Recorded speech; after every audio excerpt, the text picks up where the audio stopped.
Live everywhere. Daily Kos Radio on netrootsradio.com presents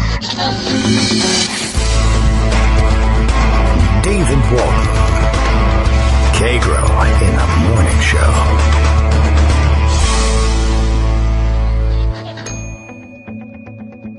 Now, here's David Waldman. Hey, good morning, everybody. How you doing? It is Thursday, December 22nd, 2016. One more show we can at least squeeze out this week. Not sure how we're going to handle Friday just yet. My hope, again, is to get to some of the backlog of stories and just record them so that at least we have some new content. I might try and give that a go and actually hold that for a show for Monday, because Monday will be a travel day for me as well. We'll be back in place by Monday evening, so available for a Tuesday show and a week's worth of shows thereafter. But I don't want to leave it. I don't want to leave it to reruns both Friday and Monday. So if possible, if we can get a little bit of quiet and a little bit of calm around here, or over the weekend, and get you a show at least for Monday, we'll give that a shot. It's a tough time. Everyone is scrambling. We got shopping to do. I got all kinds of garbage to take care of. Man, boy, do I hate the holidays. I really do. I would like to have them relocated, if possible. And I just all the fun in it to me is relaxation, but instead it's a very anxiety-ridden period. Well, you all have those problems. Anyway, we'll try and make the most of it and get you the best content we can get you to keep you company over the holiday weekend. Then, of course, we'll run into the same problem come New Year's, so we'll try and smooth out the bumps. Plenty to discuss today. Greg already sending his raft of stories through, so we'll take a peek at what he's got for us in just a few minutes. And in the meantime, Bill, as always, starting us off with a morning tweet, which I don't always get to. Sometimes there's a rush to get to the crazy from the morning's Twitter scene, but let's slow things down a little bit before jumping right in. Daily Kos Radio's live now. That's what he's telling you. Kagro X, that's me, David Waldman, prepares for Festivus this holiday weekend with 2 hours of the best grievances. Believe me. Yeah, I got some quality grievances. Believe me, that's true. Plenty to go on today. If you are over at Daily Kos right now, you'll see top of the front page. Biggest story, I guess, from yesterday evening.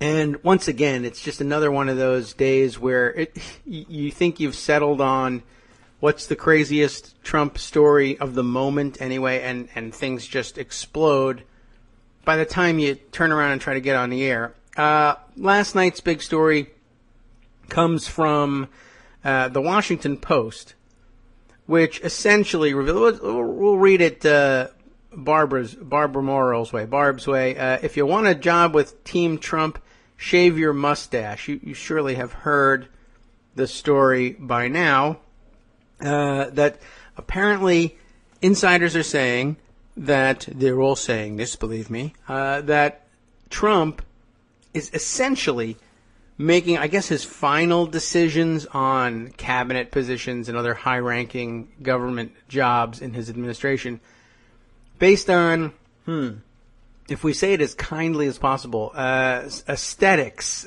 He's got a certain aesthetic that he wants. In other words, he's looking for people who look the part to him. He's sort of still trapped in this infotainment world where he's casting one of his television shows. And apparently it wasn't enough that John Bolton is a complete lunatic. That wasn't the reason that he didn't win the Secretary of State job, or I guess at this point any high-ranking job in the administration. I don't know whether he's completely out or whatever, but because of his mustache. I mean, it's this unbelievable. There was this unbelievable series of pull quotes from this piece in the Washington Post, and I know Karen Tumulty is one of the bylines on this. I've got the story set aside, but it's just crazy. There's this the section that grabbed me was one of his Donald Trump's top associates, as they put it in this particular grab, worrying that John Bolton wasn't going to get the job. I don't know whether he cared whether Bolton got the job or not, but the quote that they grabbed, Donald was not going to like that mustache. And then noting that there are very few people that have, I guess, facial hair that meets with Donald Trump's approval, which is, I don't even know. It's remarkable. It's crazy. It's stupid. It's cartoonish. It's everything the rest of the world fears about Donald Trump, and a good portion of our own country, his voters, I think, also fear about Donald Trump. But I guess it's kind of par for the course.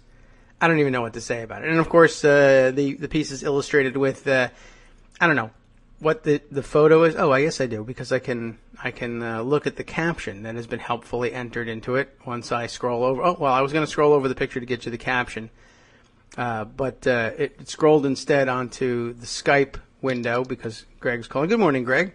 Hey, good morning. How you doing? Okay. How are you? I'm trying to identify for people this picture that Barb used to illustrate her front page story about the casting call for the government. Here it is. Green Bay, Wisconsin, this is June 22nd. Oh, June 22nd, 2009. Donald Trump and the WWE Diva Girls attending a press conference about the WWE, the World Wrestling Entertainment Network, working everybody, or whatever you might think it was. So one of his wrestling gigs. And I thought it might be maybe a Miss Universe thing, but the girls don't have the Same Miss difference. Universe look exactly. But Yeah, but the point is to have less clothes on. yeah, well they do have clothes. I can see that. Oh, also by the way, interestingly, this is 1993. Donald appears to be a good. I'm going to give him like 40 pounds. 40 pounds, slimmer, absolutely. And his tie is the correct length. And it is not Scotch taped together. Right. However, he's not putting the tail end through the loop properly. So he's in the wind. The tie's blowing. It doesn't look terrible. It's separated. His younger son, I think that's Don Jr., is behind him. Is that Uday or Kusei? I can't tell. Yeah, it's hard to tell. I think Eric is the lighter haired of the two. He's got his tie tied correctly and tucked in and everything. The wind's blowing his tie one piece. So I don't know. Not the most important story in the world, but it's just one of those things like, oh my God, he's really doing this. Yeah, but you know what it reminds me of? I mean, again, I'm a native New Yorker, longtime Yankees fan, just goes with the territory. And it just doesn't feel new to me at all. It feels like George Steinbrenner. Yeah. You may remember or may not remember, but Steinbrenner had a strict rule about facial hair when he ran the New York Yankees. Yes. In fact, I think in contradistinction to that, I think that's one of the reasons why the Boston Red Sox love to have facial hair. That might really be it. Well, that was the Yankees. This is the United States. I know, government. but it's a thing. Steinbrenner's of that era, and Trump is of that era, and it's just it's what you did. It just seems totally familiar without needing explanation to me. Yeah. Well, very interesting. And besides, how do you know he's not Steinbrenner? He acts like Steinbrenner. That's true. They are very much alike in that sense. Although Steinbrenner, I think, was actually rich. Hard to tell. Yeah. I mean, once you get a certain properties in your hands, you can walk around acting like you're rich and no one can tell. Yeah. Yeah. This I'll have to read at least another part of the article. It's quite amazing. Some of the people describing not only his preferences, but that they said he's very aesthetic or something like this. It's a very weird thing to think about Trump being. Yeah, I mean, he's way too busy to study intelligence briefings. But, he's very much into myth writing and creating the myth around who he is and what he is, which he has to, because he had such a narrow win in the presidential election. He just continues to feel incredibly insecure about it. Yeah. Well, That is bothering him a great deal, and I think I did see somebody say at some point they wanted to put up a billboard across from Trump Tower reminding everybody of the popular vote total. I guess that could continue to irritate him for years to come. Yeah, maybe that would force him to live in Washington. Yeah. Save New York $1 million a day. Maybe New York City will put it up. Oh, that would be a good idea. Probably It would be a money-saving venture. Okay.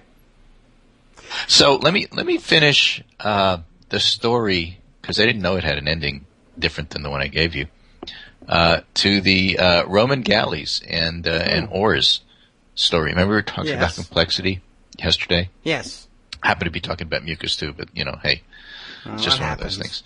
We were, and if you don't know why I brought up mucus, go back and listen to the show from yesterday. It's really fun.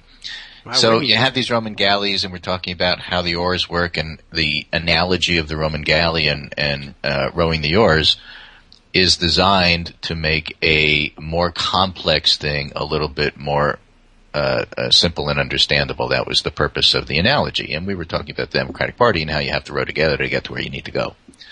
It turns out that there is a technique to this, which I didn't know, called the Feynman technique. And here's the Feynman technique. Choose your concept. In this case, we chose the Democratic Party. Pretend to teach the concept to a student. That's me pretending to have a conversation with you, which is really me interrupting you every time you try to say something. So I like that they said pretend. That's right. Go back to books when you get stuck. That's concept 3. And number 4, simplify and use analogies. So all we were trying to do is trying to explain something using these analogies. And there's this great Richard Feynman story about how that worked. So he was trying to explain the whole deal of the motion of the planets around the sun. And he was going to try to explain some very difficult quantum mechanics physics pieces to his freshmen. And somebody challenged him to pick a really difficult one. Why the spin 1/2 particles obey the Fermi Dirac? Wow. What? He said, okay, fine. Okay. I'll prepare a lecture on it. And then he came back a few days later and said, I couldn't do it. And, well, does that mean that your technique doesn't work? And he said, no, it means we don't understand it. Okay. If you can't explain it in simple terms, there's a problem with the concept, not with the ability to get it simplified. Yes. Okay. Well, that's which I think from a teaching point of view is actually right on the money. If you have trouble explaining something, maybe you don't understand it. It's not the student's fault. It's your fault. I'll take that under advisement. Okay. Yeah. I think that's obviously. Remember, we're pretending to have this conversation. It's part of the whole teaching thing here. Well, if you're trying to teach and people aren't getting it, maybe it's you. It could be. There's two people here. It's a simple concept, but hard to accept. My right? time. If I'm here and you're here, doesn't that make it our time? Yeah, I suppose. So anyway, that's what I was trying to do with that analogy yesterday. So we're still trying to explain this election in the simplest possible terms. And part of the reason we're having so much trouble doing it is because there's a lot about it we still don't understand. True. And a lot of moving parts, and a lot of people played multiple parts. And a lot of missing parts. Yeah, that's true too. Well, there's a lot to it. I saw Armando explaining it. I don't know whether it was today that he did it, but I saw it being retweeted today anyway. 7:30, 22nd December 2016. I have that here. I don't know if Armando's available to talk about his own work, which is always more fun. Yeah. But it was a terrific tweet storm, and it's part of my roundup this morning. Oh, okay. Well, it wasn't long, so okay. But I want to start with another piece that Armando and I were chatting about online. And this was from December 19th. I had missed it, but somebody was kind enough to send it to me so I could look at it. One of our regular listeners. And it's by Charles Taylor in the Boston Globe, and it's called, Yes, There Is Shame in Not Knowing. All right. Okay. And he starts it out also from his college students. There's no shame in not knowing. There's shame in not wanting to know. For years, I've said this to my college students as a way of telling them that learning should never stop. All right. But I've reluctantly come to the conclusion that at a certain point there should be shame in not knowing. Oh. And, of course, the election is what gave him this perspective. He writes, although cable television and the Internet can be a haven for misinformation, they also make responsible journalism available to a wider audience than ever before. It's not like the facts about the candidates were somehow unavailable to voters in red states. Despite the mainstream media's craven narrative of two equally untrusted candidates, an approach which declined to say in what case distrust was matched by actual duplicity. Oh, yes. Right? This is the classic Chris Cillizza fix village approach to politics. Well, they're both unpopular, therefore I get to tell you that because that's all that matters. Well, one of them actually is unpopular because media is making this out to be the case. Republicans keep repeating lies about her, and you keep repeating. Yeah, but that doesn't matter. What matters is what people think, not what the truth is. Right? Optics. We heard that for a year. Mustaches. We heard that for a year, and so there's that. And that was one of the huge media fails, which still is going on now. The fact, he writes, the facts were available to prove that the charges of Clinton's lying and Trump's business genius were both the sheerest fictions. That Trump voters chose an easily disprovable myth over readily available facts is one sign of their willful ignorance. And still, this imperviousness to fact pales next to the racism and xenophobia and misogyny. In other words, the moral ignorance that Trump supporters wallowed in.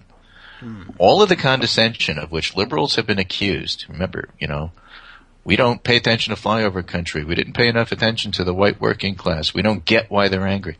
All that stuff. I added that. That's what he's talking about. Can't begin to match the condescension of the current storyline that Trump voters are too disenfranchised, too despised, too dismissed to be held morally responsible for their choices. It's an insult to those salt-of-the-earth types, we're told, to think they acted out of racism. You must understand, the pundits say.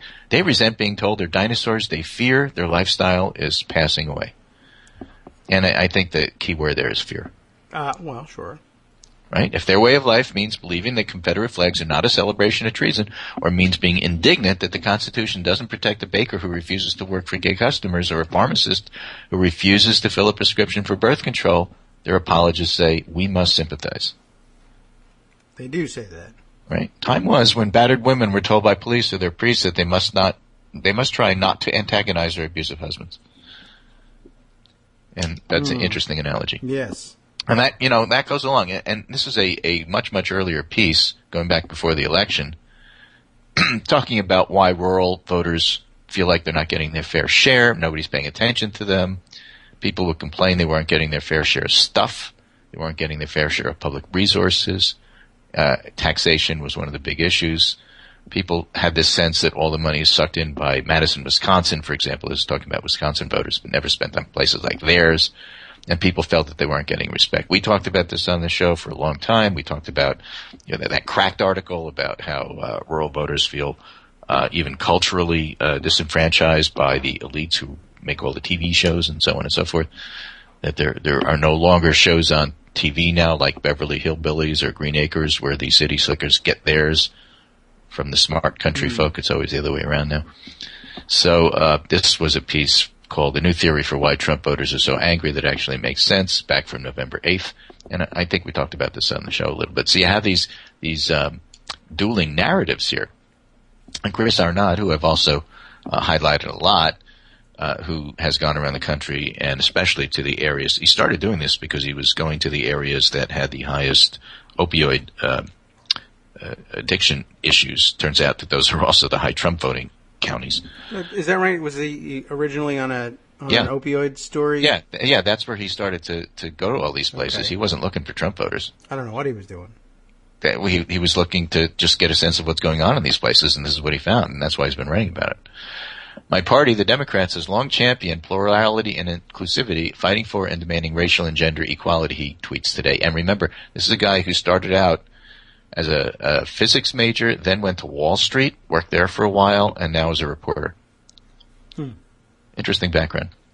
Yes. It has done an admirable but only okay job in this direction, fighting for and demanding racial and gender equality. Minorities still are more likely to live in poverty. Women earn less. This is true even in cities and places run entirely by the Democrats, like New York, D.C., or Chicago. course, I pointed out to him it's not so easy to fix these issues, and it's not so easy to fix them locally. But aside from that, more damning, though, is the party has done an awful job of the other forms of inclusivity, like cultural and economic. The party leaders, the donor class, the party lead, the elected officials, nobody's culturally judgy-er and snobby-er than them. They'll eat a meal of bespoke insects if cooked by a half-Swedish, half-Nigerian chef touted by the New York Times, but not McDonald's. And even more damning, this party of inclusion has ruled over and implemented the largest increase in economic exclusivity, like ever. Whole groups of voters, most of them really, have been tossed into the stagnant and just get by camp for like 30 years. While a select few, some of them Democratic elites, segregate themselves in exclusive homes and an exclusive hood behind exclusive gates. When you question this massive inequality, they yell unequal access to bathrooms or you have iPhones. So it's not surprising many people don't buy the inclusivity language. See them as hollow hypocrites, want to toss them all out. And, I'm thinking of some of the people who actually get appointed Secretary of the Treasury, for example, which is sad because of racial and gender tolerance equality thing. It's really a good and noble thing, but it's really hard to see when it's come hand in hand with huge cultural and economic inequality, huge hypocrisy, that hard to see when you're struggling to pay the bills, eating at Chili's, and they're paying $500 to eat insects in Brooklyn. If the Democrats want to be the party of inclusivity, they need to stop being so exclusive. So, this is a whole bigger issue. He may put it in the least accessible way for some of us, but the fact of the matter is that there are inequality issues that Occupy tried to address, really didn't. My beef with them is that they never organized and didn't want to do it politically. It was by choice. It was a huge mistake. And it wasn't done the way, let's say, Moral Monday was done, which got bipartisan backing and helped to throw out a governor in a state like North Carolina. By the way, just as a side, they tried to, the Republican majority in the in legislature tried to throw out the bathroom bill yesterday, and they couldn't even succeed in repealing it. Yeah, lots of backstory to that. Exactly. I didn't want to forget about that. But going back to Chris Arnaud's piece, the thing of the matter is you have all these different currents all cross-conflicting in a lot of ways. It is true that we ought to do our best to include everybody. It is true we ought to do a better job in the economic aspects of inclusivity, even for Democrats and people who vote Democrat, and let alone everybody, which is all part and parcel of the thing. We need to do a better job of that. There is no question about that. But if you have a group of people that deliberately know what's going on and want, let's say, to acknowledge that Trump is a jerk, that what, he's not a good person, he's not qualified, he's an a-hole. Everybody agrees and they want to vote for him anyway, knowing that. It's not out of ignorance. That is hard to reconcile with the idea that, okay, these are people that you really should try to recruit into your camp. And I have simplified that, by simply saying, you need to recruit everybody, but when you can't, you need to outvote them. It's not that everybody's going to be convinced to join your side. Sure, you should make those efforts. But some people will reject it, and they'll reject it for a variety of reasons. That's where Armando's short tweet storm comes in, because it's very good and just focuses on that. Also brings in what we've been talking about, Comey and the election. So Armando writes, I think folks are getting a little mixed up about how the different aspects of this election influenced the race. The FBI's interference in election impacted white college-educated and young voters. Putin WikiLeaks had a similar effect as emails tracked back to Ghazi and the FBI, and this hurt Clinton's attempt to woo white college-educated in Florida, North Carolina, Arizona, etc. Part of the etc. is Pennsylvania, because she expected bigger suburban turnout for her. She got the city, but expected more in the suburbs. But when it comes to white working class, people don't want to deal with what is staring them in the face. Trump won them. He won them with his campaign. Trying to erase Trump from the campaign is the weirdest part of these postmortems. We all saw what kind of candidate Trump was and what kind of campaign he ran. So Armando's saying the same thing I said, just differently. Mm-hmm. White working class chose that in record numbers. It's condescending to ignore that choice. White working class loved what Trump was selling. They bought it. They owned it. But as always, it's more fun to bash Clinton than it is to deal with the truth here. White working class wanted Trump, voted for Trump in record numbers. They'll be hurt by him? They don't think so. Why they don't think so is worthy of discussion, and that is the whole see what you believe, don't believe what you see. Mm-hmm. Why they don't think so is worthy of discussion, but they weren't fooled.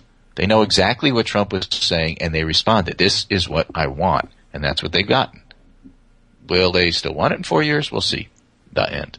Mm. So, yeah, that's a great summary of just what we were talking about here. And it's interesting. I can't find myself just decrying all Trump voters, but I can't dismiss that part of what's going on either. So you got to reconcile those, and it's very difficult to reconcile. Well, how do you explain that with a simple analogy? I can't. I have to go back and look it up because I don't think I fully understand it, and therefore I can't explain it to you. Well, anytime you try and paint with a broad brush, yeah, you'll find that there are either, if not exceptions to the rule, then complicating factors. But and of course, it's difficult to have the conversation.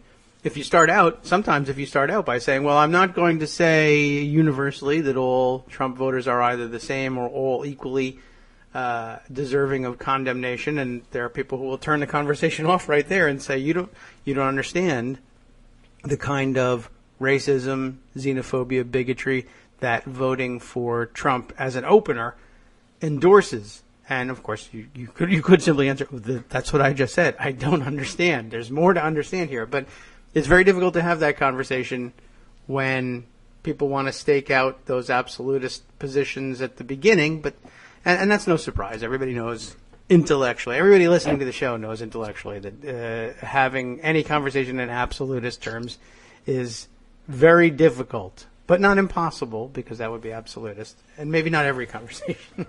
Right. But okay, you get the point. David Horsey has an interesting piece I'm just looking at now in the LA Times. Uh-huh. He writes, I've never seen anything quite like the grief being felt by the majority of American voters who did not vote for Donald Trump. Back in 1980, there was disappointment among Democrats when Ronald Reagan won. In 2000, there was plenty of upset people who thought Al Gore, not Bush, deserved to be president, but the losing voters in those elections were not despondent. They were not breaking out in tears weeks later. They were not waking up each morning with feelings of dread about what was to come. This time it's different, and my experience unique. This is not simply a case of Hillary Clinton supporters being bad losers. And I wish that phrase, that sentence, could be tattooed on every reporter's forehead before they start writing about what's going on here. Because it's not a case of Clinton supporters being bad losers. You know, the issue remains not that Clinton didn't win and somebody else won. It's that Trump won. Yeah. For most of those who feel traumatized by what happened on November 8th, this is not about the candidate who won the popular vote, lost the election. It's about the candidate who was picked as president by the Electoral College on Monday. People are mourning because the fate of the country will now be in the hands of an intellectually disinterested, reckless, mendacious narcissist. It's not just Democrats. There's plenty of conservatives and Republicans among those feeling depressed. Their party's been captured by a man who has no bedrock belief in any principle, a man whose only allegiance appears to be himself. And, yeah, that's a big deal. And, there's a write-up about how pervasive that is. And it is. And then you have rallies being run as if it's, let's bring back Mussolini. And you have a lot of the people who are being appointed to the cabinet and during the transition. And just a quick a guide to some of those here. I just picked out some of the stories from today only. In Vox, Republicans are about to learn just how much Americans hate health insurance changes. In Politico, Dan Diamond, very good Politico reporter for health issues, writes, researchers race to copy Obamacare data for fear it will vanish. This is parallel to what's going on with climate change stuff. Right. Yeah. People are actually afraid that he's going to manipulate the data. Well, that's valid fear. He's manipulated the news. Yes. The White House prods efforts out of concern Trump might expunge reams of information and then say, well, we don't know this and we're lying about that, and you'll never know because you don't have the data. We got rid of it. Yep. And here's one. This is from Science. sciencemag.org, the American Academy for the Advancement of Science's flagship publication, thank you, is Science. And here's the title. U.S. Physics Society removes chief lobbyist after controversial press release on Trump's election. And the way they were tweeting it about is Physics Society dumps lobbyist because they say he's in bed with Trump. Oh. The American Physical Society has dumped its longtime lobbyist, one of the most visible spokespeople for the science community, within days of angry reactions to some members of the society's congratulatory message to President-elect Trump. This guy, Michael Lubell, was Director of Public Affairs. The press release immediately outraged some physicists, and the APS withdrew it within a day. Lubell said the critics believed it suggested APS was getting in bed with Trump. As reported last month by Retraction Watch, postings on social media included tweets saying this is how German science sold out Jewish science, and why not, or German sci sold out Jewish sci, and why not just go with physicists for fascism and be done with it? Oh. I mean, just give you the idea of the reaction that's still going on to Trump's election. This is not normal. It's not normal times. Wasn't the normal election. And yes, people are really still pissed about James Comey. Yes. And no, it's not because Clinton supporters are sore losers. Something else is going on here. How come I can't explain it? Simply because it's complicated. Yeah. There's a lot we don't understand.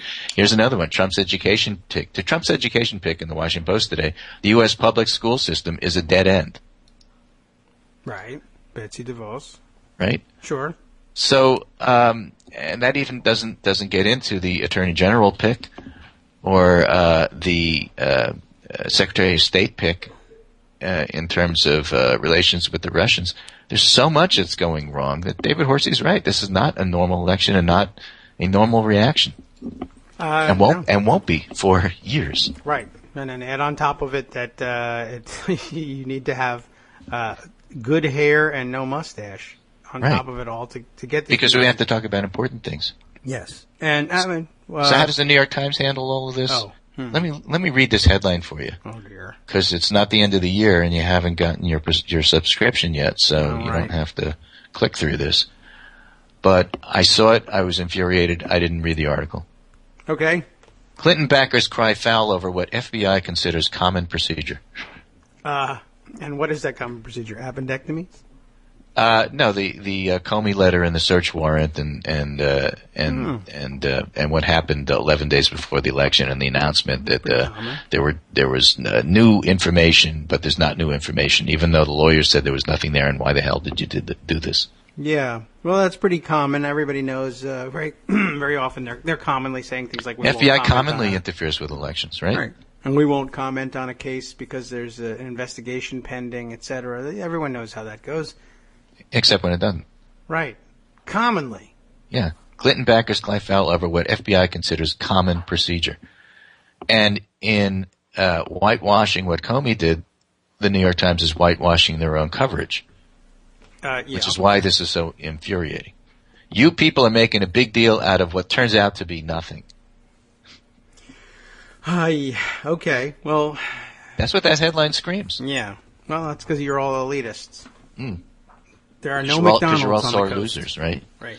Because you're all East Coast people who are ignoring economic anxiety. Right. Where are all those? I keep finding myself in McDonald's. I must be leaving the East Coast to do that. But I eat at McDonald's now and again. It's just I don't like to do it every day. Hey, I have kids. They like to do it every day. I'd rather do Burger King. I think the food tastes better, but it's just me. We may not agree there. But okay. Well, I'll take Arby's over either one. Oh well, all right. You have a dwindling chances of doing that at any given time, but okay. They're closing their outlets. Besides, well, you and Rick Santorum, you see, you can bond over that. Well, we have local places that are non-franchise, and I'd rather go there, and we do. But I'm just saying, it's not like we never eat at those places. Oh well. Well, it certainly does. It brings to mind. It doesn't help when you get those Applebee's salad bar pieces occasionally. Exactly, and that goes with the whole gestalt about are you ignoring white working voters or not? The economic issues they bring up are real. Globalization has hurt people. People aren't just cogs. You can't have everybody benefits on average. Like the old me and Bill Gates walk into a bar and the average salary is pretty high. That's not real. Those numbers are not real, and it doesn't help real people.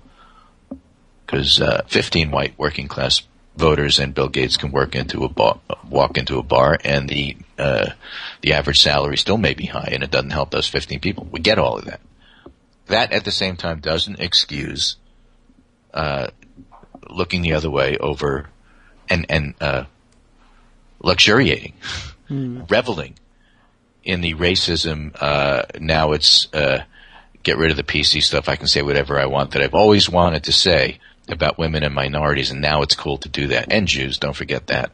Because it's all okay now because Trump won, therefore I am validated. There's that part of it that no, is not acceptable, and no, you shouldn't be proud of that. And for people who don't want to know that Trump is conning them, I have no sympathy. I guess.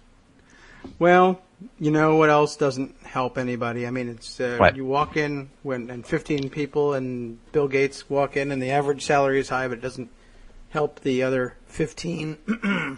The racism. I mean, it's okay, thanks. I'm freed from the strictures of PC and I can say what I always wanted to say about anything, but I can't eat any of that and it doesn't pay the mortgage. But just, But the important thing is it validates the huge Confederate flag I painted on my house. That's right. You bought the paint with your food money. Okay, or with your gun money, possibly. All right, well, yeah. So anyway, that's the theme we're going to end the week with. It is complicated. There's a whole lot rolled into this, and there's still a lot about the election we don't understand. But, my feeling overall is that Comey the more we learn about it, the more it turns out to be a huge big deal. And people don't want to wrap their heads around this because it's just too horrible to contemplate. Yes. Well, there's too much of it. The FBI threw an election. Yeah. Now, you can go on all you want to about, yes, but it's Clinton's fault because she made it because it weren't for her, that it wouldn't have mattered because it was way closer than it should be. All the models said that Republicans were going to win. If you're looking at the economic model and the idea that time for a change and all this sort of stuff, even Clinton supporters like Alan Abramowitz's own model said actually Republicans are favored. So what happens here is that everything becomes Clinton's fault. And that way you absolve everyone else. And it's just a ridiculous way of looking at this. She had her flaws. She did things wrong. She didn't spend enough time in Wisconsin. She spent plenty of time in Pennsylvania. That wasn't the answer. She was arrogant. She didn't listen to Bernie voters. Okay, you mean the electors that refused to vote for her? I don't know that really was what happened. The fact of the matter is that there's a lot of moving pieces, like you said, a lot of complexity. As you said, there is no question that what hurt Clinton more was a very divisive primary that set up things for Trump to exploit, which he did. And Comey just was the thing that pushed you over the edge. Yeah, she shouldn't have been standing so close to the cliff. Lots of people stand close to the cliff. It's going to be a close election. It still doesn't excuse regardless. Pushing somebody over the edge. It's not the victim's fault. Well, one thing that, for all the pollsters who got it completely wrong, they were always saying, look, we're a closely divided country and it's going to be a close race. Right, and it was a close race, and the pollsters nationally, in fact, got it right, and she won the popular vote by almost 3 million. Yes, though we kept saying, that doesn't matter. That's not the poll that counts. And well, that is true. The Electoral College vote is the vote that counts, not the popular vote. Yes. Nonetheless, pollsters didn't get that wrong. So when people say, yeah, but the pollsters got it wrong, except they didn't. Well, I don't... What was wrong was the state polls. Very good state polls. And as somebody pointed out to me on Daily Kos, even the field poll, the best poll for states, which unfortunately is closing down just like Arby's. Field poll won't exist in California from now on. The field poll underestimated how much Clinton won in California. Just as the very good MU Law poll overestimated her vote in I don't know. What's the M? Michigan? One of them M states. Yeah, but that's a Marquette University, Wisconsin poll. Okay. That's the M and the... Yeah. All right. Charles Franklin, great pollster. And a lot of the pollsters missed it. And part of the reason is because there's some pretty good data that we talked about the other day suggesting that people really did change their mind at the last minute. Yeah. And whereas we don't know for sure, remember, the academic can't be sure, Comey was the thing that happened at the last minute. So it's very hard to ignore that piece there.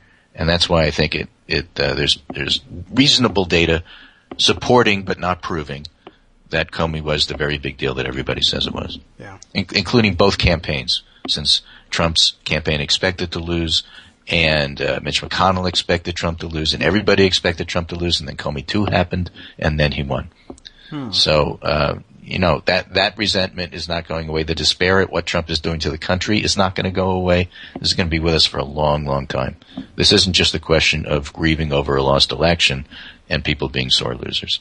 So that's my unified field theory of what's happening in politics today, brought to you by physics and Richard Feynman and Roman galleys and all sorts of other things. Mm-hmm. Fun to wrap all of that up. I guess we have 3 days off then. I don't think there's going to be me on the show. I can do Monday morning if you're willing. I'm not going to be able to do Monday morning. So, we'll have a longer break than we... Oh, okay. So, I wasn't sure from the beginning of the show where you were going with that. But so I'll see you Tuesday. Okay. Yes. We'll settle it that way. Yeah. All okay. right, Greg. Yeah, hey, enjoy the break. Merry Christmas. Go to a movie. Are you allowed to say that? I have to say that, I believe. Yeah, Christmas will be Rogue One, I guess, and Chinese food. Yeah, and there's a relatively rare coincidence of Hanukkah and Christmas this year. Mm-hmm. I guess first night is Christmas Eve, actually, so it's not dead on, I guess, or it depends on how you decide when a day starts. But that's a long-standing conflict between calendars. That's as close as it gets. It's been Thanksgiving, it's been Christmas, and well, it's always fun to move your holidays around. You see that? Hanukkah's Thanksgiving and Christmas all wrapped up into one. That's right. That's how I regard it. Yeah, depending upon when it lands. Alrighty, take care, and I will talk to you Tuesday. All right, very good. Thanks for starting us off, and enjoy the long weekend. Okay, so let's see where to go from there. I guess summing up, one thing that Greg said that actually took me back to, he read through Armando's mini tweet squall, tweet downpour, tweet, I don't know, what would you consider it? It wasn't that long. But there was a point at which Armando was, I think, quite correctly differentiating the effects of the FBI's interference there, and I think it's worth reiterating that point as Greg was sort of summing up the storm of criticism that Hillary's progressive opponents rained down on her and on the campaign, especially once it was clear that she hadn't prevailed, which was that this strange it's certainly a confluence of several different accusations, each of which has its own merits and its own problems, that turns into a conflation of the various criticisms, and I think Armando sorts them out correctly. To say, to level the criticism that she was either too dismissive of white working class voters in the Rust Belt or didn't visit those states enough, et cetera, and then say to people who I think are rightfully upset about what the FBI did. What the FBI did was improper, shouldn't have happened, and can cause all sorts of problems in an election, even one that's going well. And this one wasn't going particularly well, but as I said, there's a lot of moving parts, and they were all moving at once. And to respond to, hey, this isn't just sour grapes, something really wrong happened here at the FBI. You can't, I mean, there's not anything in particular you can do about it now, that's true, but that doesn't mean it's not worth spending some time considering. I suppose there are some people who would consider themselves pragmatists who would say, you got to move on. It can't change things to linger on this now, so you might as well move forward into whatever it is, the fight against Donald Trump, the resistance against Donald Trump. Yeah, all of those things have to happen, but it also pays, I think, in the long run to understand what happened at the FBI, because to the extent that you ignore it and say, I'm moving on, you leave the door open to it happening again, either in exactly the same way or in some way similar. Anyway, I just thought it was worth pointing out, as Armando does, that to respond to the fury over the FBI's interference by saying, yeah, well, it should never have been that close in the first place because Rust Belt, white working class, etc. Yeah, I mean, but that's only to say that, again, that's to reiterate the point that there are many moving parts here. But Armando points out early on in his tweets from the FBI's interference in the election it didn't impact, typically speaking, white working class Rust Belt voters who were disaffected and feel the economic anxiety, etc., and were willing to accept all kinds of other baggage so long as they were granted license to be angry about X, Y, or Z. They weren't moved, for the most part, by the FBI's interference, except insofar as they said, oh, and by the way, I already hated her, and I love Trump, and I was going to vote that way anyway, but part of the reasoning is, I just plugged this into my new Unleashed from PC worldview, which is not, by the way, just that you're now free to use the N-word if you want to, or carry a Confederate flag, or say white power isn't white supremacy. It's just simply pride, inherent, all the garbage that goes along with it. But it was also, I think everybody knows that this is the case inherently, but I haven't seen a lot of people stating it explicitly, but I think there's a larger connection between, well, I don't have to be politically correct anymore in what I say, but I also don't have to be politically correct, like as in, oh, I only give credence to actual professional journalistic reporting. It's politically correct to say, well, if it's confirmed by two outside sources and published after rigorous, editorial review in a paper of record, then it's something we can point to and discuss as though it were at least factual basis, if not fact necessarily all by itself. But I think out the window with the PC stuff went also, you can't be judgy and elitist about what's news and what's not, or what is fact and what is not. And of course that's extraordinarily dangerous. But yeah, the idea that, I guess where that crosses over is, I would guess that your white working class Rust Belt voters who were already pretty sure that they were going to, that Hillary was their enemy. And they thought that largely because of the news sources they were reading and the candidates they were following who were encouraging that kind of thinking under the banner of, hey, let's abandon political correctness. It's killing this country, et cetera, et cetera. They were led to believe that the Comey letter, whether they understood the implications of it or not, whether they understood the implications of the case he was bringing or not, that was just part and parcel of all the things that they had been told were horrible about her and were sort of even acceptable to Eastern elitist intellectuals as reasons not to vote for her. And I don't think it was really aimed at them. Now, as Armando put it, white college-educated and young voters, very often coastal folks, but not exclusively, of course, but certainly more concentrated in urban areas than rural areas, if not necessarily coastal ones. They were the ones who took the FBI allegations in the Comey letter at, how shall we say this? Who took it as at face value for what it was. That is, reacted to the news not as I will condescendingly broad brush paint our white working class Rust Belt non-coastal elitists this way.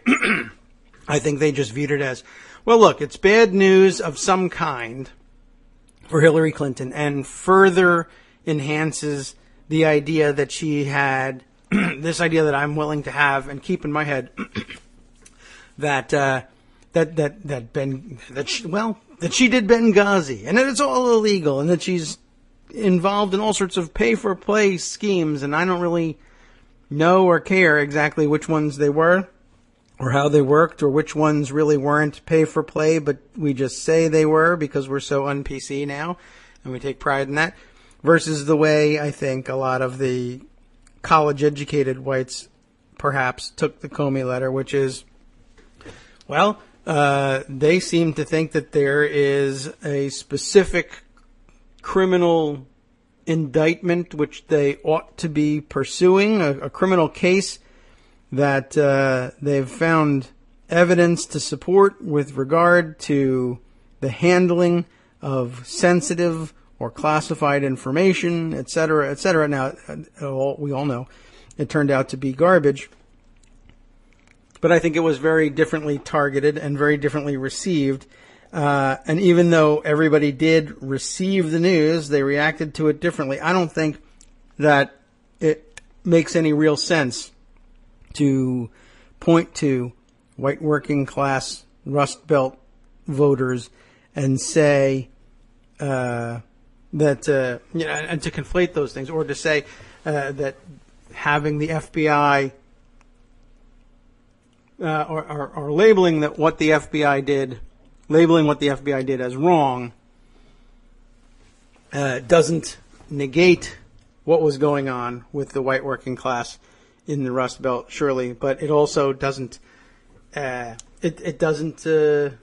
didn't affect them in the same way. I don't know. I feel like I'm not making this point clearly, and certainly Armando did, but and so I'll just refer you back to him. It's just two different stories. Just like there, I guess here's a good parallel to it.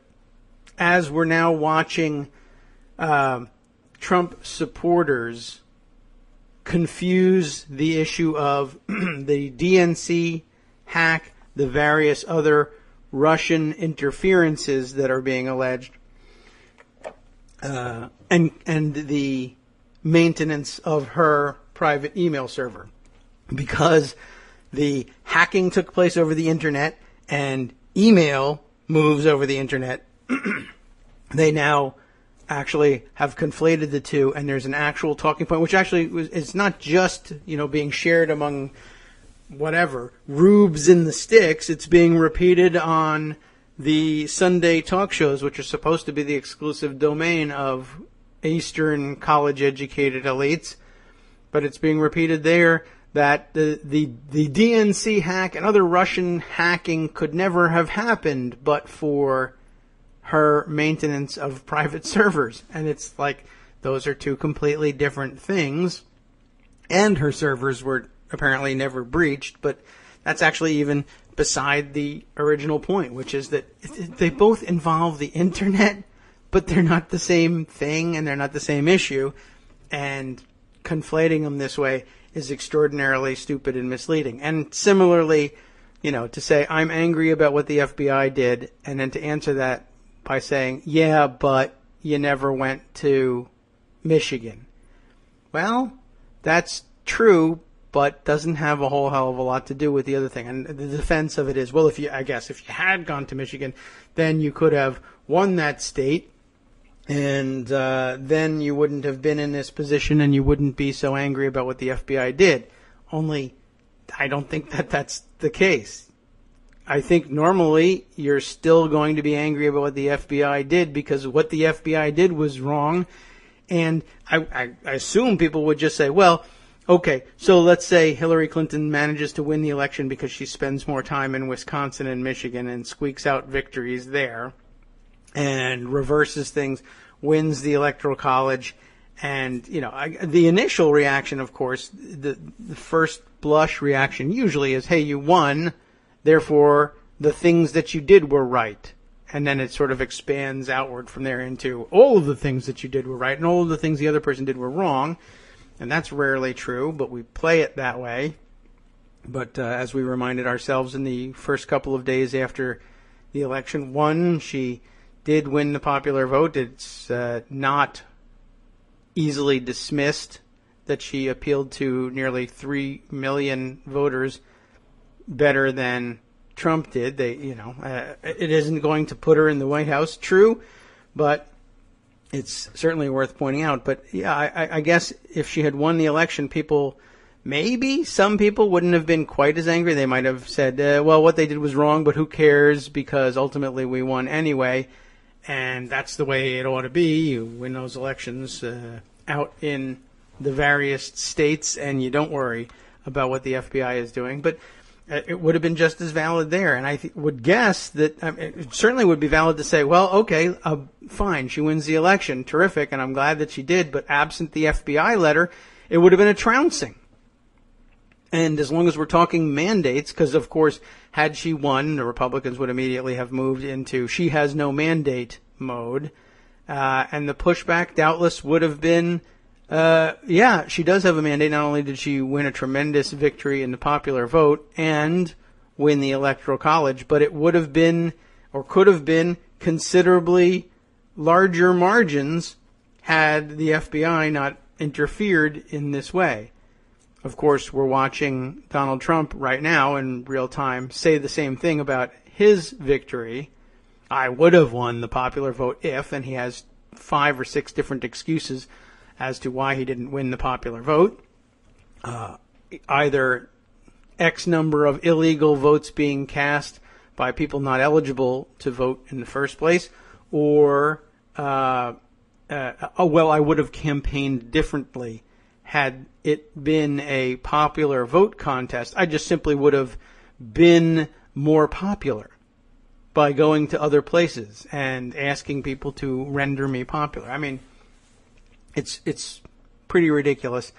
But, I guess if you're a both sideser, then you just say, well, excuses are excuses. And the fact that both sides are making them just tells you that they're equal in all respects. But that's just too lazy. So we try not to do that. All right. Well, there are many other stories to get to, and I think now I'm convinced that we're wandering, and I am wandering in circles, and I'm dragging you with me.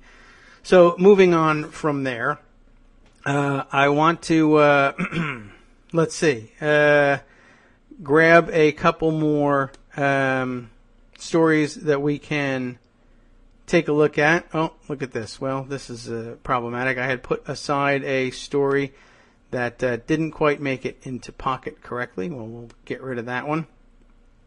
And it's too bad, too, because I needed that one. Okay. Greg's still listening here saying, why Clinton lost does not equal why Trump won. That's true. I guess that's a pretty simple way of putting it. North Carolina. That's really where we have to go next, although I still am fascinated by the fact that Trump is selecting his cabinet based on whether or not they look like the departments they're supposed to be representing. Essentially, that John Bolton and his crazy bushy mustache didn't look Secretary of State-ish enough, but Mitt Romney could possibly have looked Secretary of State-ish. He had nice hair, but I guess ultimately he went with the Exxon guy instead because whatever.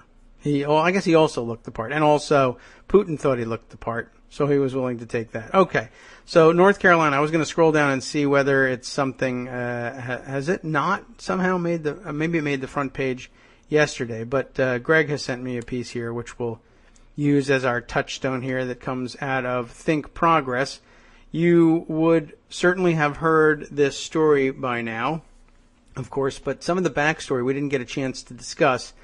The basics of it being, I guess if you go all the way back to the origins of HB2, what became known as North Carolina's bathroom bill, right?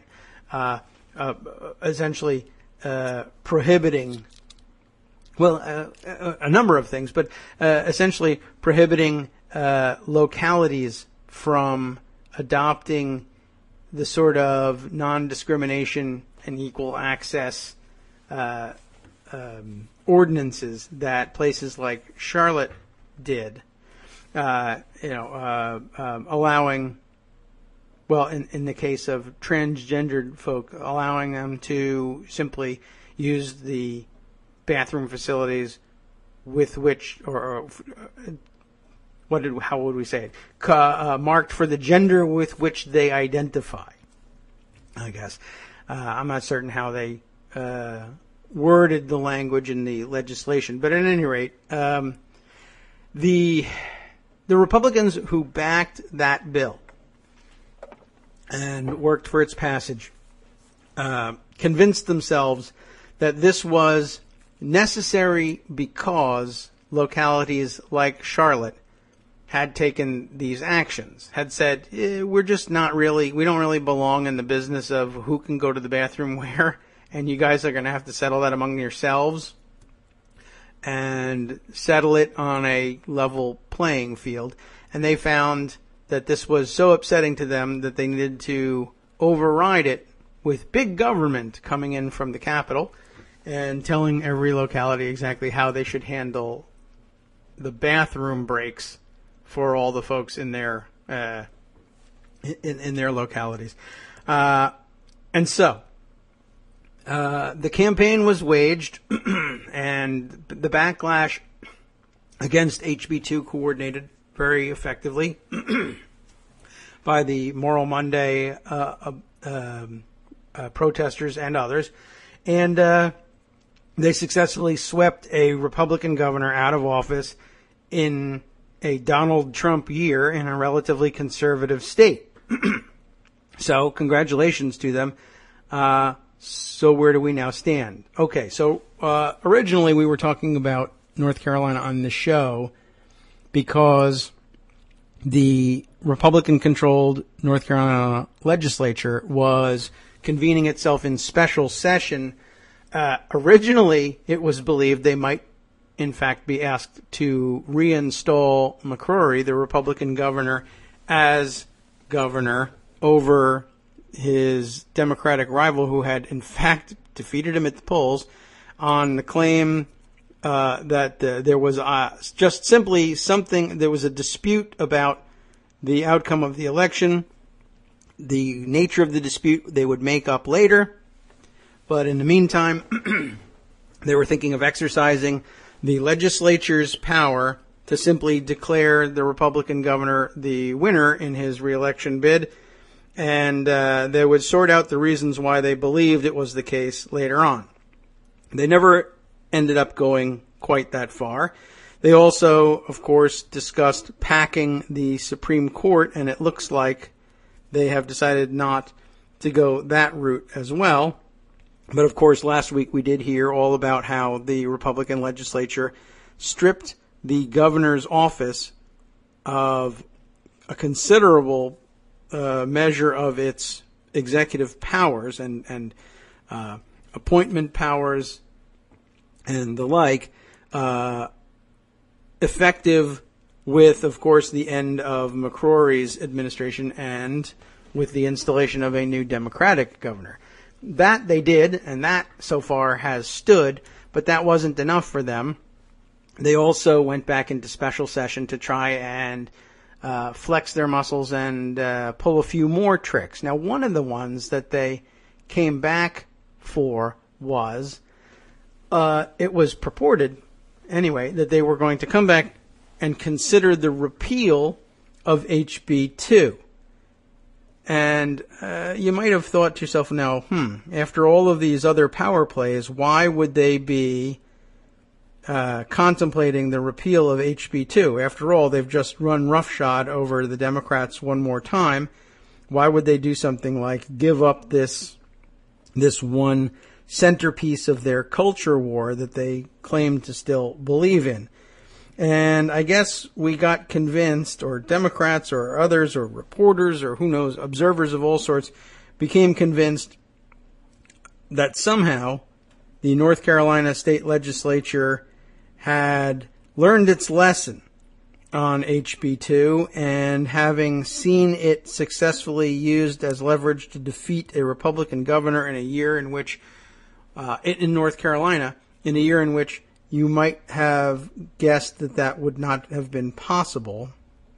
I guess looking back in hindsight, you certainly probably thought it was possible when you thought Hillary Clinton was the overwhelming odds-on favorite for winning the presidency. But once that was over with and we saw that Donald Trump had in fact won the presidency and Republicans had held on to majorities in the Congress, etc., you might have thought the outcome would have been different. So maybe they learned their lesson and they said, this thing has been an albatross around our necks and we're simply going to have to get rid of it. But they weren't going to just do it for their own sake.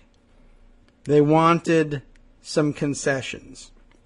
They wanted what they considered to be, or what their storyline depended on, other people considered to be their motivation in passing HB2 in the first place, removed. In other words, if localities like Charlotte would undo their local ordinances mandating genderless bathrooms and equal access and other equal protections and blindness to sexual orientation in various official capacities, if they would undo that, then the legislature would say, well, there's no need for something as controversial as HB2 then, and we can all win, and businesses can come back to the state.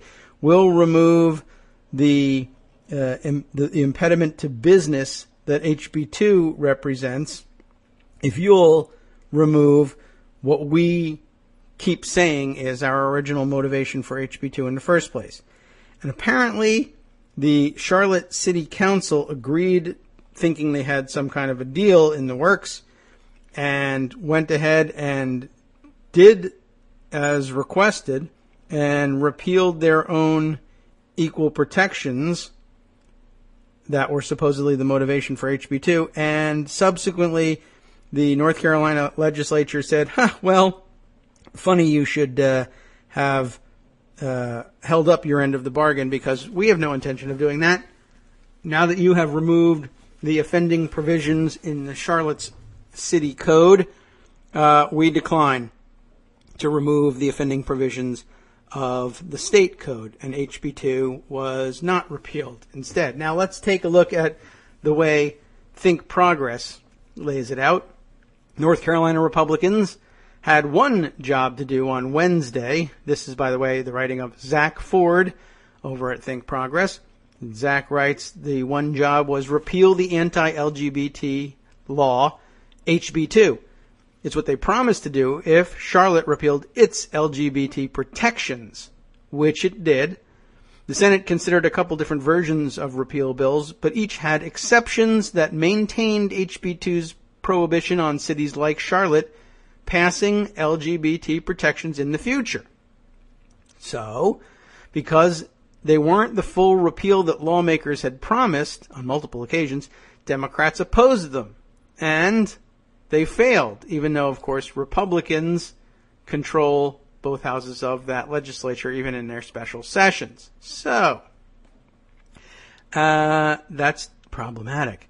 The leadership then gave up and tried to blame everybody but themselves for their utter failure.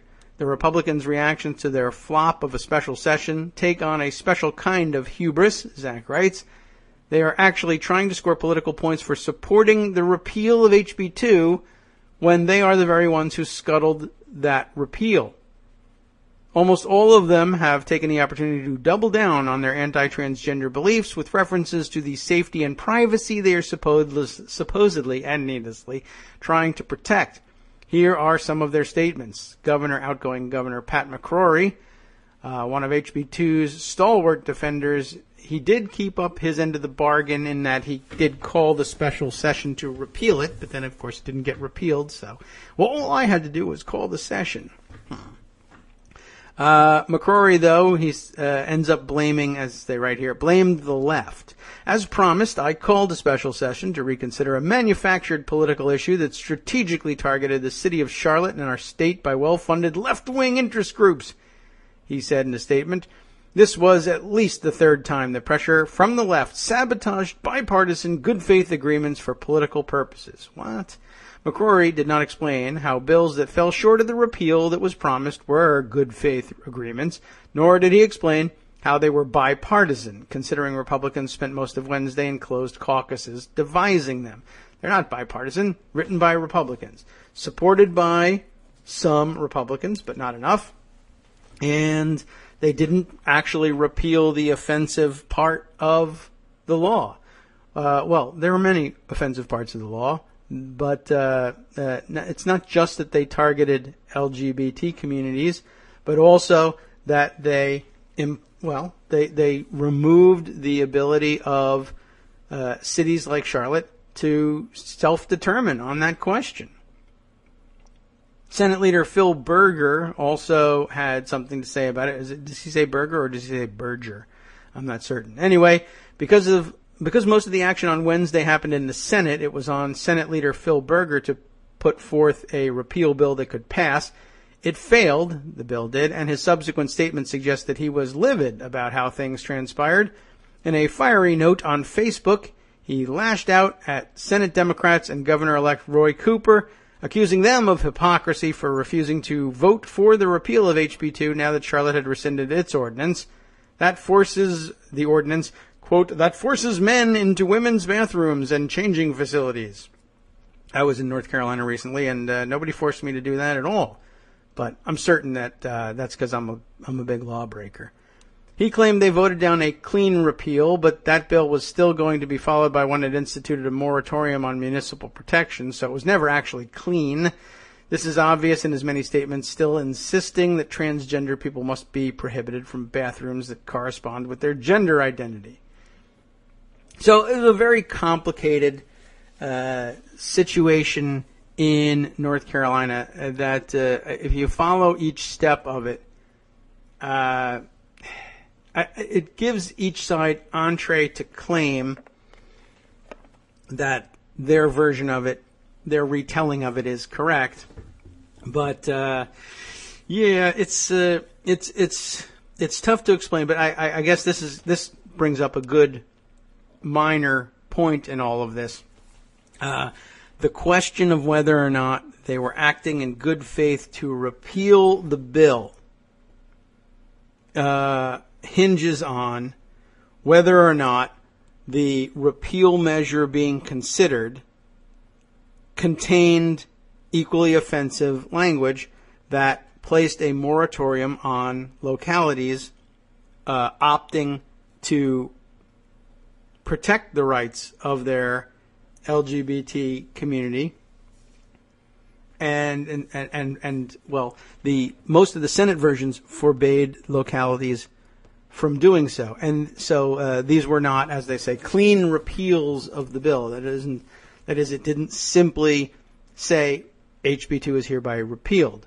Instead, one version said HB2 is, well, it's repealed, but from now on, Charlotte can't do what they did before, which is the same thing as HB2. I mean, the point of HB2, if the motivation for HB2 was to prohibit cities like Charlotte from doing what they did, then saying, well, I'll repeal HB2, but add this provision that says cities like Charlotte can't do what they did, you can see how that would be a little bit, that's a little contradictory.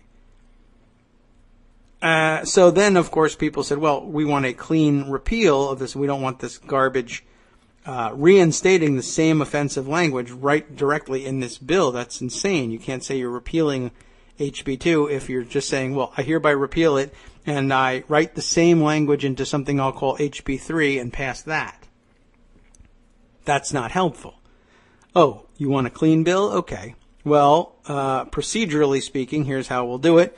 We'll offer up a clean bill that simply repeals HB 2, but then offer up a procedure which passes the repeal of HB 2, but makes its consideration by the other body of the North Carolina legislature contingent upon their adoption of what we'll call, for the sake of argument, HB 3. It is not HB 3. There is a legitimate actual HB 3, but you get the idea just from the example I was giving or making up before. If you want to call it HB 3000, you can go ahead and do that. But essentially, a separate bill that says, well, more of the same. All of the stuff that was offensive in HB 2 is hereby reinstated in this separate measure, but it's separate, you see. So there is a clean repeal bill on the floor.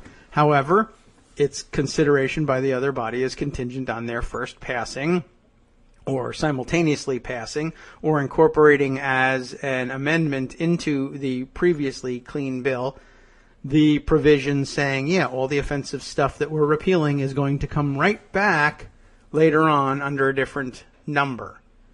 That's not a good faith repeal. In the meantime, of course, Charlotte had already done the deed. So there's definitely a lot of backlash against the mostly Democratic,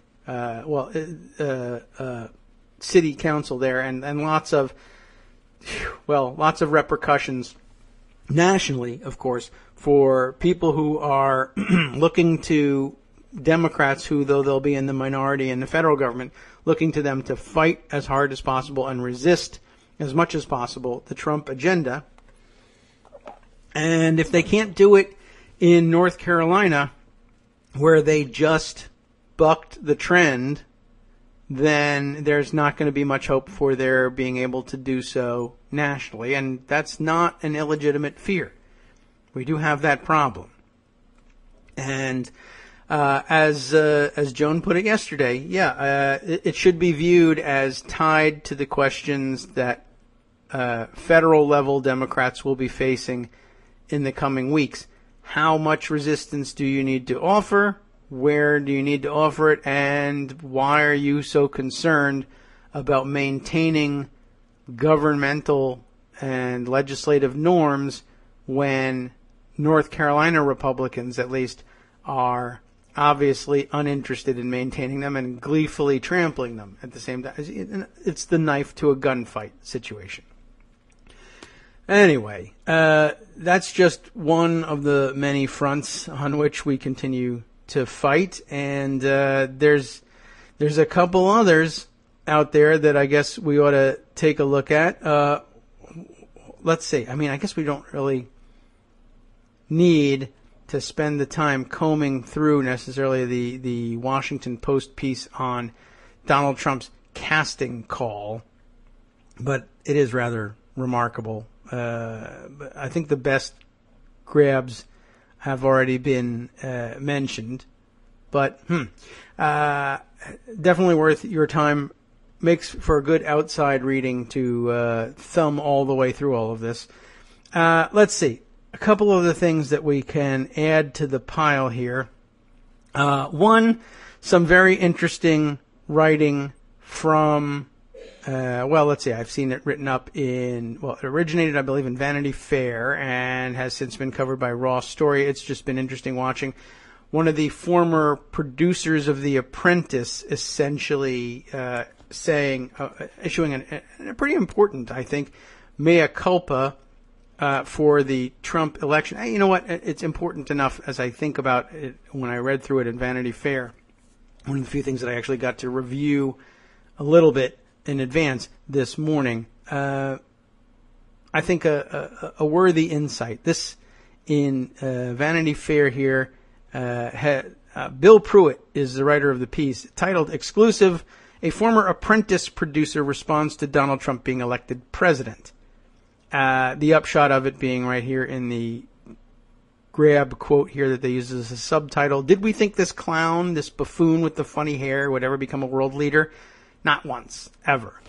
Okay. Funny, entertaining, helps us all, heave that that sad sigh, but at least we understand that, okay, the Apprentice producers who spent an awful lot of time with him also know that he's a goofball and doesn't deserve to be president, but that doesn't teach us anything. But there's more to it. I thought he got very specific in this. Earlier this month, Pruitt writes, Vanity Fair reached out to several reality show producers to get their thoughts on one of the genre's most grandstanding stars, Donald Trump, being elected president. After the piece was published, we were put in touch with Emmy-winning executive producer Bill Pruitt, whose credits also include The Amazing Race and The Deadliest Catch, who worked on The Apprentice's first 2 seasons, while Pruitt, who has worked in reality television for more than a decade, did not wish to speak about his own experience with Trump. And then a quote here, "What we all thought or heard or saw behind the scenes is pointless," Pruitt wrote. He got elected, and what's done is done. He did agree to let VanityFair.com publish the remainder of his email, which we have reprinted below. Okay. So I've misunderstood the attribution of the piece. When they say by Bill Pruitt, it's not that the writer at Vanity Fair writing up the executive producer's thoughts was named Bill Pruitt. Bill Pruitt's the producer they're talking about. They just credit the whole piece to him, and this is just an editorial note at the top that I just read to you. Anyway, Pruitt's explanation, I think, actually worth taking a little bit of time on, just because even though he says, well, it's not worth telling you what I saw behind the scenes, I want to know what he saw behind the scenes, but I get his point. Like, if we found out that he was the most racist, most misogynistic guy in the world, and it was all on tape, it wouldn't make a damn bit of difference. He's going to be president now, and his supporters literally don't care. But there's a different point that he wants to make, and I think he does it very well. There's a larger issue at hand. He says nonfiction, or reality television, has obviously become a huge force in shaping the minds of the populace. The Apprentice contributed to that. People lapped up what the producers were putting out, and the danger became real as news directors, desperate to compete with ratings, started putting music under soft news stories. It doesn't entirely explain that point here, but what I want to put in your head here as we read this piece, think about this piece in the context of the sudden explosion of interest, anyway, of worry about what we too broadly call fake news. Lots of people have tried to put a finer point on it and call it propaganda, etc. But there's many kinds, many shades, many genres. But I want you to think about the overarching umbrella of that fake news, because remember, I mean, one of the sneaky ways that I think that I don't know what, the fake news found a back door into people's consciousness and consideration in the context of political decision making and voting. The most serious stuff there's supposed to be, even though all the evidence says that the vast majority of voters don't take it all that seriously. But they don't take anything all that seriously. But one of the ways that this, I guess, sneaks in. Right? Words are important. You don't want to just say fake news. You should call it propaganda, etc. The fact that we still refer to this stuff as reality television is troubling. I mean, at bottom, why did Trump's supporters accept the idea that a guy who they mostly know, if at all, as a TV star, why should he even be remotely considered eligible for the presidency? After all, I mean, if somebody else says the wrong thing, they keep saying, yeah, stick to your day job, be an actor, be a singer, shut up and sing, don't want to hear about your political views. This guy, this television star, they couldn't get enough of the political views. Of course, it validated a lot of their, own lingering prejudices. We've discussed that ad nauseum, but I think it's important to point out that the very fact that we kept calling this reality television, and that the reality that was portrayed by The Apprentice was quite clearly not real. And in this and the previous piece, I think, which I don't have handy, The Apprentice production staff is pretty clear in pointing out. Remember that Donald Trump, when The Apprentice began in particular, was a wreck financially. He was destroyed and plummeting more each day. His fortune was gone. He's always been in hock, but it was getting worse, and he literally just had no cachet left. And you may recall from our reading of the interviews with Howard Stern that there was a point at the beginning, just before the launch of The Apprentice, where Donald Trump was basically at his low ebb. The casino empire had collapsed. His name was pretty much garbage. I mean, he still held on to various properties around the world, but it wasn't even around the world. It was New York City. I mean, he was still a local doofus that simply didn't have much going for him, and the whole thing was falling apart. And The Apprentice lifted him up out of that and opened up a whole new world of licensing deals that made him close to rich again, or able to pretend, able to shift funds around enough to continue the charade of living this rich lifestyle. And that whole project, I mean, in addition to the fact that it was a TV project and therefore paid him lots of cash and gave him lots of exposure and lots of ability to work deals, non-cash deals for luxury items and lifestyle opportunities in exchange for product placement, which is really the true genius of his participation in the show. And it is genius in a way, and I'll acknowledge that. Just as it's genius for his sons to have tried, anyway, to structure a deal for themselves where they got paid to go on vacation, which we discussed extensively yesterday. All right. So, The Apprentice, the premise of it was, why is this guy hiring and firing anybody? He's a total business flop, right? He doesn't belong here. But there was already this lingering impression that Donald Trump was a mogul and a money maker and a rich, successful guy because he lived in a golden apartment. And so it became the job of the Apprentice production staff to make the audience believe that he still was a success, still was rich, still did know how to run a business, and still did have what it took to be the big TV boss.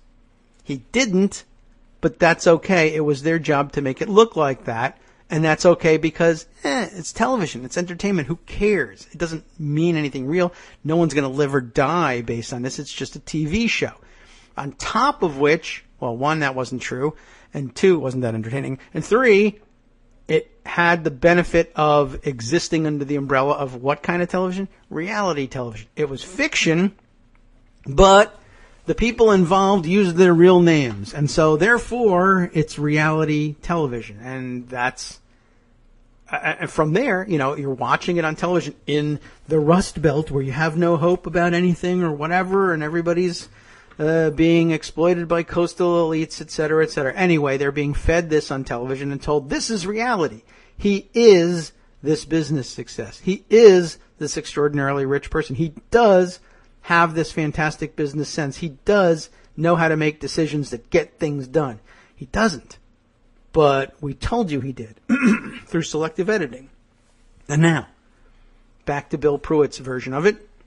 As we said, there's a larger issue at hand. He says nonfiction or reality television has obviously become a huge force in shaping the minds of the populace. The Apprentice contributed to that. People lapped up what the producers were putting out, and the danger became real as news directors, this is the weird part, desperate to compete with ratings, started putting music under soft news stories. It's not entirely clear what the relationship there is, except we'll just simply sum it up by saying people who still handled what was supposedly the real news, but were losing in the ratings generally, even though you should probably consider the ratings of the news division and the entertainment division to be different things.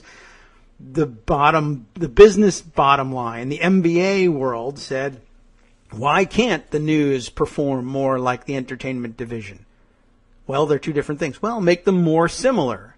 Like put some of the dramatic reality television music that we use. After all, people have come to associate in a very weird, deep psychological level, associate this kind of dramatic music with reality television.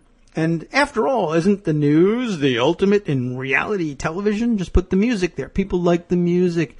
It makes them more emotionally involved in these things. Let's make a list. Can't we just, it's just music. It's just some damn music. If it increases profits for the news, go for it, right? And I could see somebody buying that in the boardroom. Bill has this comment, which I hope will get me back on track. Another thing that reinforced the reality aspect, he says, sheer repetition.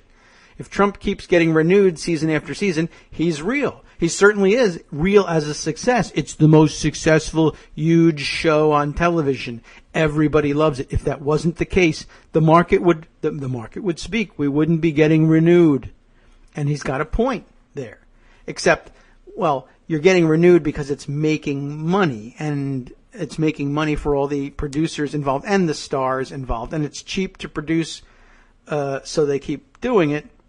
But, all right. I mean, there's certainly an aspect of it.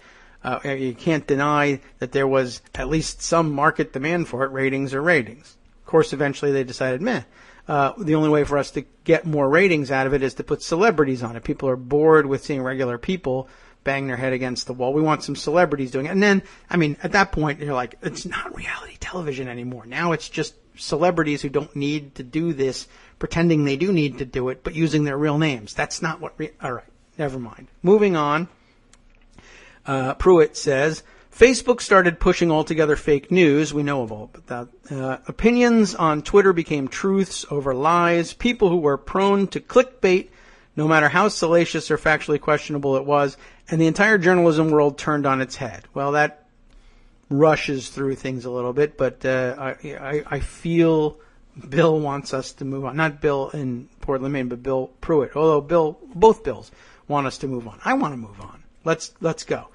At the very same time, some clever producers were putting forth a manufactured story about a billionaire whose empire was, in actuality, that is to say reality, crumbling at the very same time he took the job, the salary, and ownership rights to do a reality show. Interesting, right? The reality is his empire is crumbling. It's why he took the job. It's why he took the salary and the ownership rights in the show.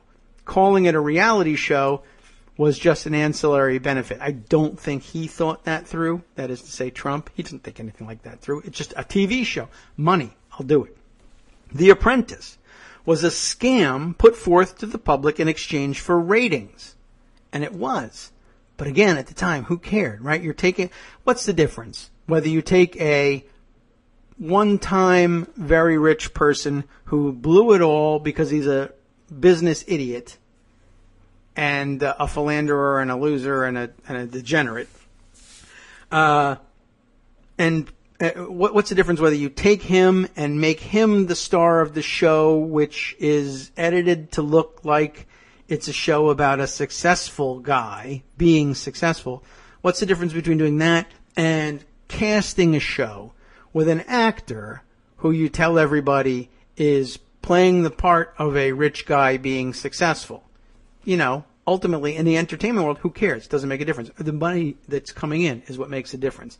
Nobody thought at that point, obviously, well, the big danger here is that people might mistake this guy for such a success that they'll elect him president of the United States. I don't think that would have got you very far around the table at that point. Not likely to have moved anybody. What? No, of course they will never do that. So think about this, right? The Apprentice is a scam right from the outset, put forth to the public in exchange for ratings. That's what television is supposed to do, so it's okay. Well, what about the fact that it's reality? Well, that's just the name we call it, reality television. It just means that we don't have actors using different names. We have people whose legal names are, this guy's legal name is Donald Trump. He's going to play Donald Trump in the show. And also, who cares? It's just a TV show.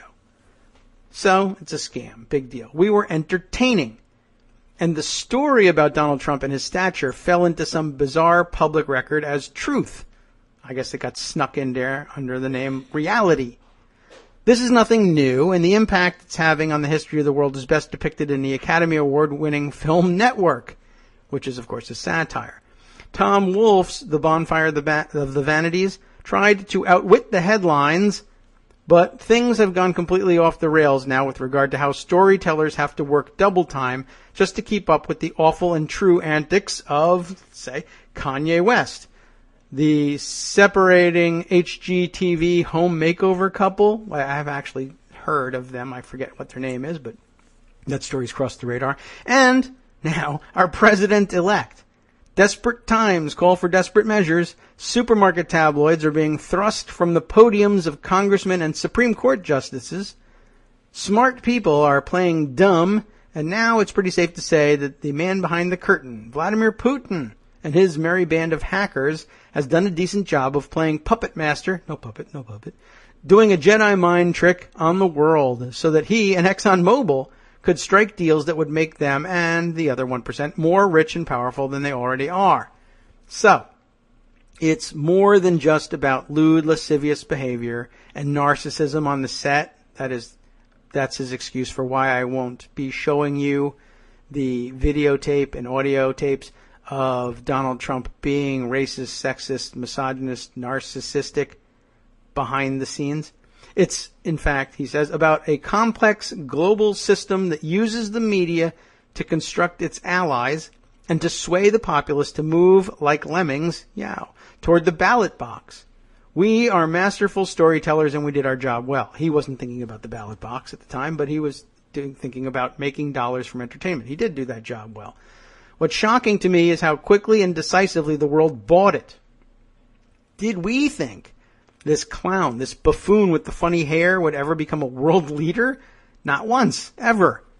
Would he and his bombastic nature dominate in primetime TV?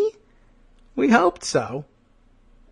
But now that the lines of fiction and reality have blurred to the horrifying extent that they have, not just reality TV that doesn't have anything to do with reality except for the names, but also the fake news world, right? Now that fiction and reality have blurred to the horrifying extent that they have, those involved in the media must have their day of reckoning. It's a nice thing to say so. I just don't know how we can actually reckon with them, but okay. People are buying our crap. Make it entertaining, yes, but make it real. Give them the truth or pay the consequences. Well, it's a little late for that. I hope you appreciate where I'm coming from. My tweet throat moment when I suggested to the news media that someone unlock the recorded behavior found on the Apprentice tapes helped summon a bevy of stories about what really went on, quote unquote, behind the scenes of that series. That story's been told. What hasn't been told as much is how complicit the media and social media outlets have been in getting us to where we are now. That's a quick exit, I think, from the story. It is sort of a mea culpa.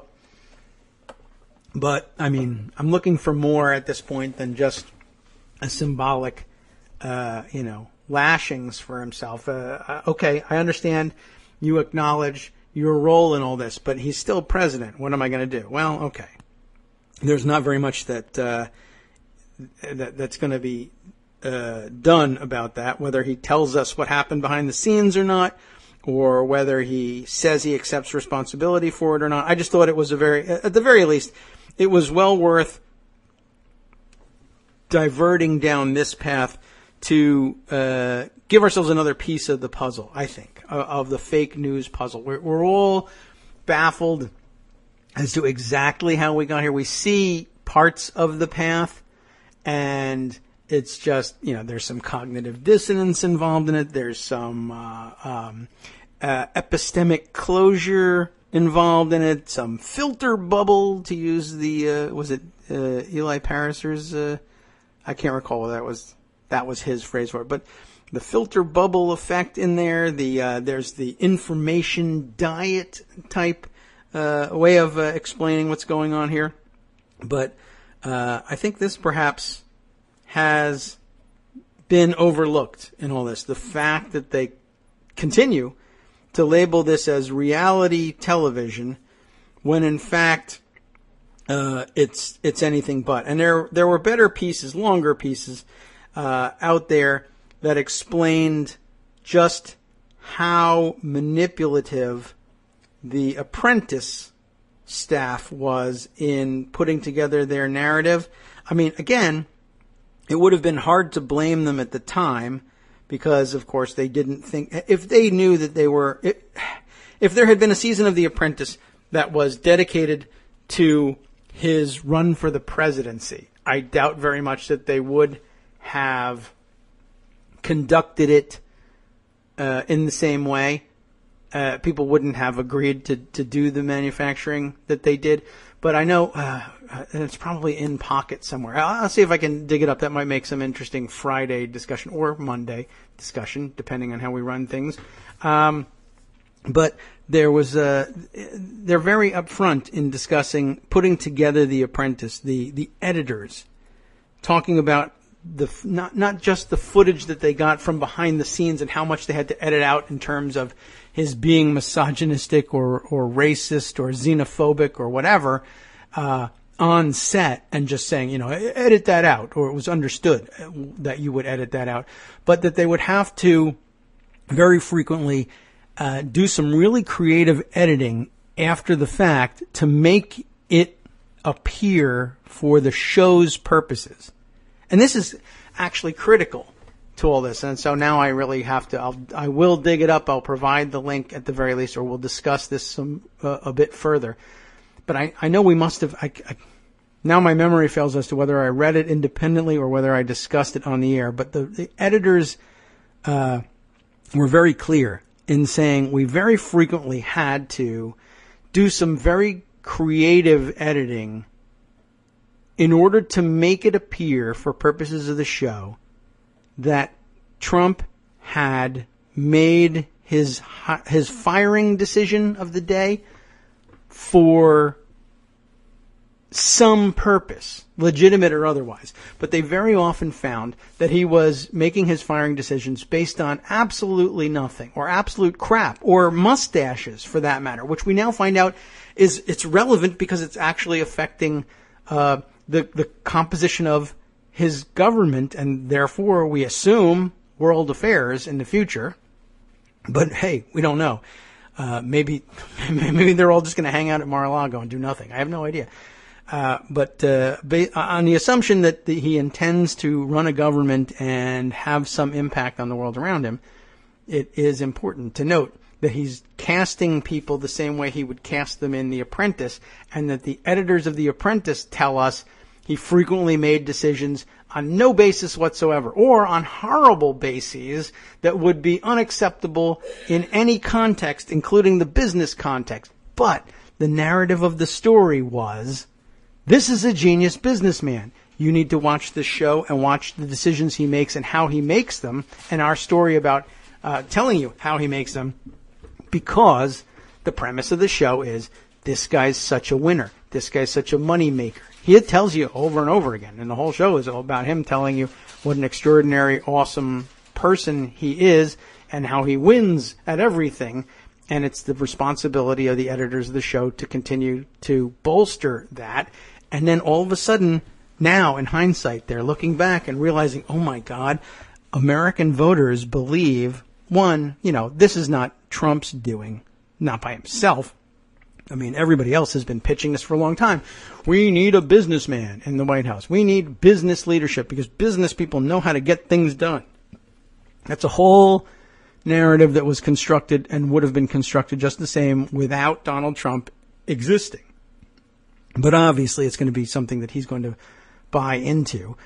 The guy measures everything. Every metric for him comes down to money, fame, aesthetics, despite the fact that he's a ridiculous slob by himself, and surrounds himself with the men he surrounds himself with are also ridiculous slobs as well, except when he's casting the cabinet. And by the way, that's probably an interesting note to take away from it there. Like, the people he'll actually be listening to, he doesn't particularly care what they look like. I mean, I can't imagine that his aesthetic accepts Steve Bannon's appearance. And frankly, I guess taking a pause from my upright progressiveness to indulge in a more Trumpist approach to life. I mean, just trying to play the part of Donald Trump for a minute. Does anybody think that? I mean, how does Kellyanne Conway fit into his aesthetic? I mean, I think she may once have done so, but I don't know. He likes younger women, and she's not that young, and so he would have moved on to a different model, but for the fact that apparently she, golly gee, as much as we disagree with it, has a brain, a mind. It's strategic. I disagree with everything that she concludes is valid and worthy, but she's got a brain in there and it works, and she's winning elections with it, whether she deserves to or not. And so Trump's accepting. Trump says, I don't have to trade this bimbo in for another bimbo. She's not here to play the role of a bimbo. But when it comes to casting a cabinet, this is the sort of thing that a president has. A president has a board, and it's called the cabinet. And it should look a certain way. I mean, I don't really know where he came up with that idea, other than he doesn't know what he's doing. But I think it's indicative of the level of trust he has in you. If he's worried about your appearance, I think it's an indication that he doesn't intend to listen to you or use you for anything valuable in terms of input. If he wants your input, he doesn't care so much what you look like, which I guess is kind of maybe it's a saving grace at some level to think that, well, Donald Trump does at some level value the substance of the advice he's getting, and it's only when he has no intention of ever listening to you or considers you to be an employee that he's placing in a role, that's when he's going to be evaluating whether or not you look right or say the right things about him in public, perhaps. That might get you past some of the looks. I don't know.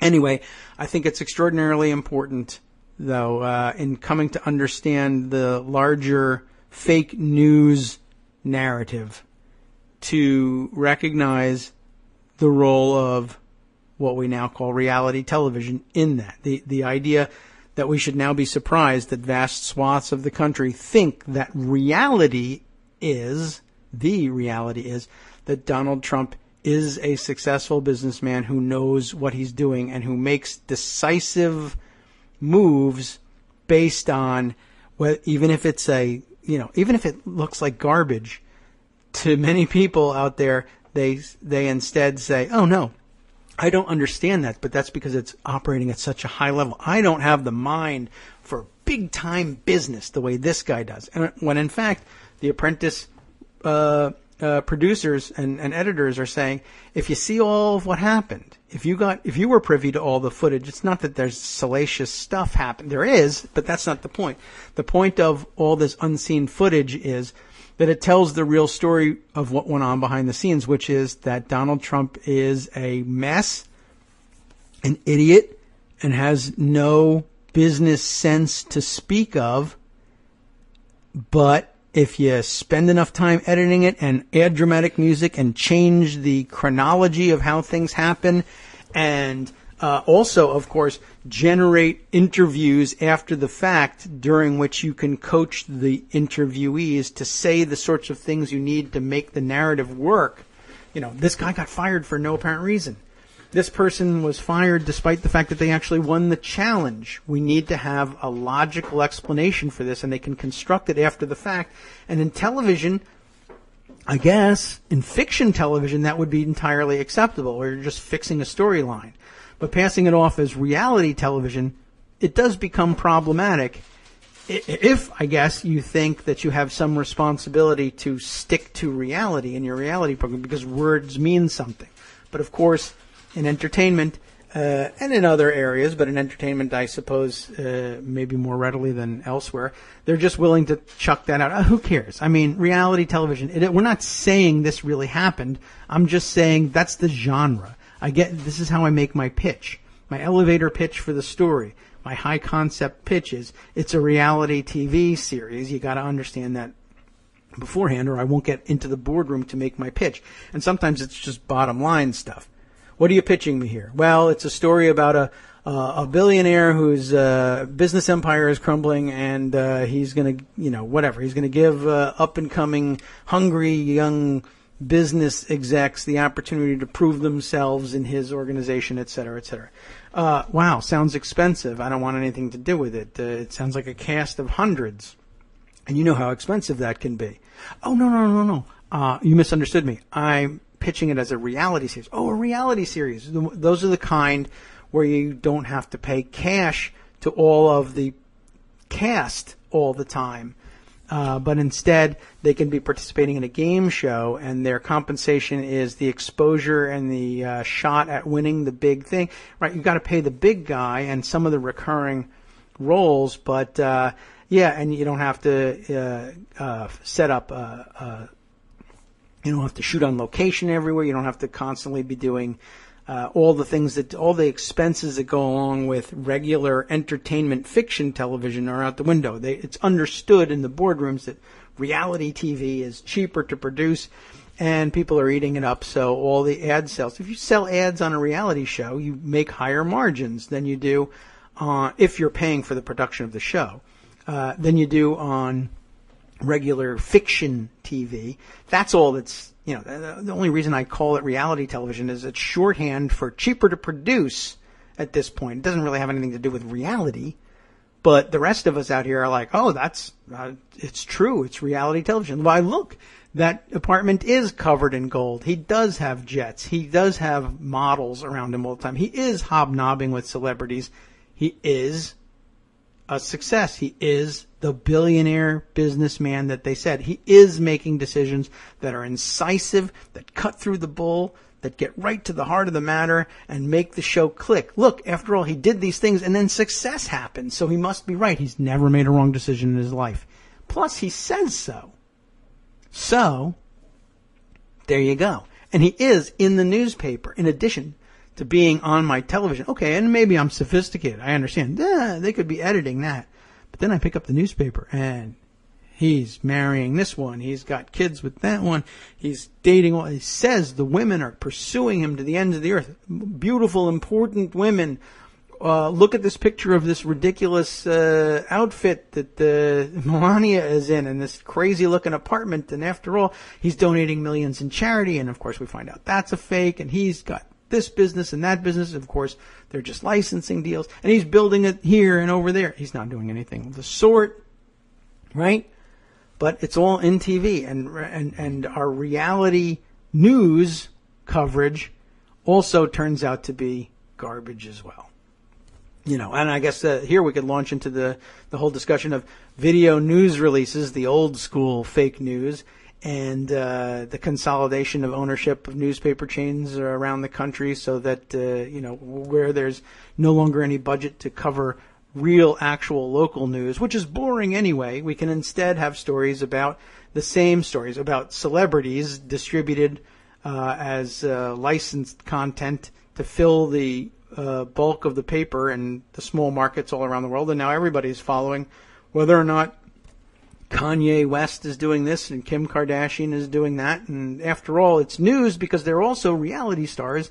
And it says right here that that's reality. So, of course, it's in the news. It's not just reporting in the newspaper about what's on television for entertainment. That would be, you would want to read that in Entertainment Weekly. This is the newspaper.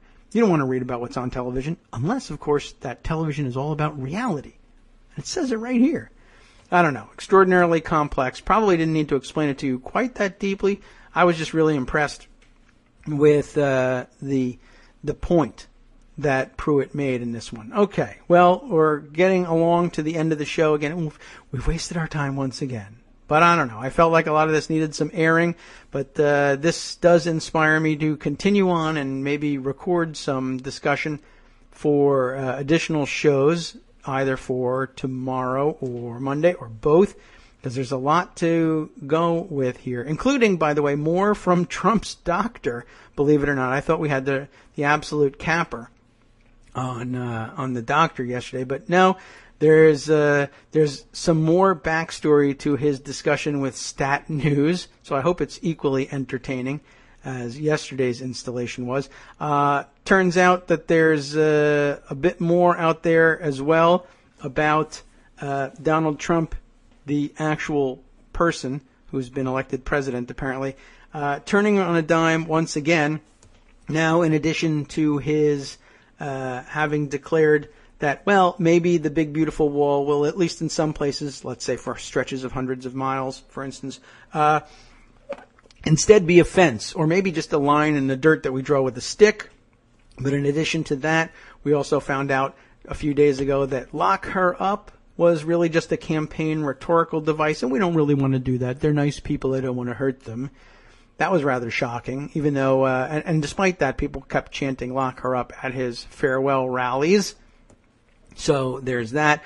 In addition, now Newt Gingrich, apparently, inserting himself into the news, now saying he disclaims the drain the swamp line as well. I mean, we all saw it in action. The people he was putting in his administration obviously was anything but swamp draining, but Gingrich now declares this thing dead and that it was just a cute little campaign trick after all, and he has no intention of going forward with that one. Interestingly, I did see someone tweeting today, in fact, I thought somebody who was a pretty close media watcher saying, here we finally see the first crack in the facade here of Trump turning around and admitting that one of his big applause lines in the campaign was really just garbage. And I was like, did you miss the one about the fence? Did you miss the one about lock her up?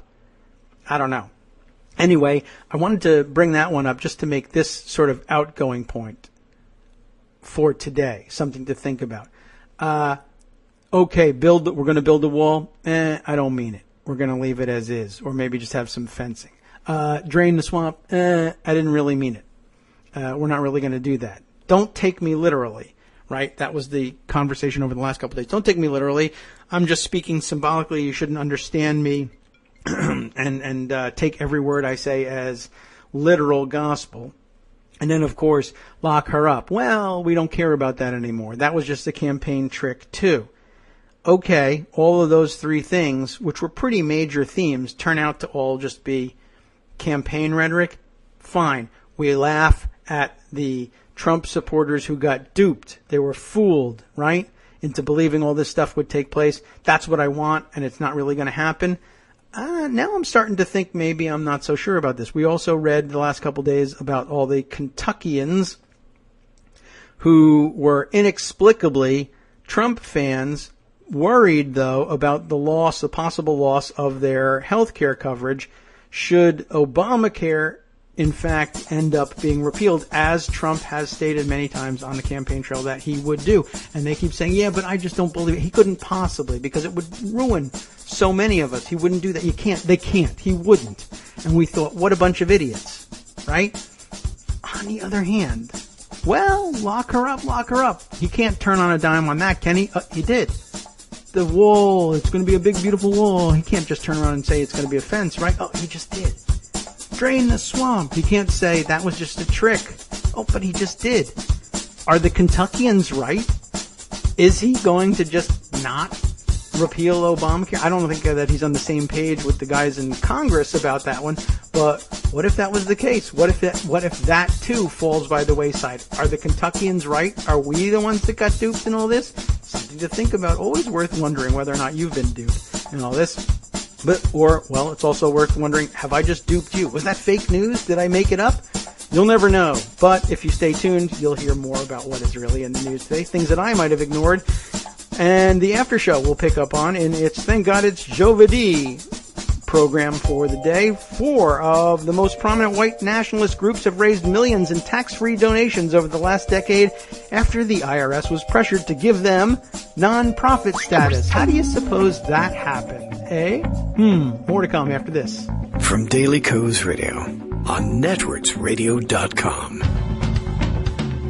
You have been listening to the Kagro in the Morning Show with David Waldman. How about this for an interesting bit here? After Trump praised the late Iraqi dictator Saddam Hussein, Saddam's daughter praises Trump's high level of political sensibility. Interesting bunch of people running the world these days. All of that, plus, of course, much, much more coming up on the after show with Wink and Justice.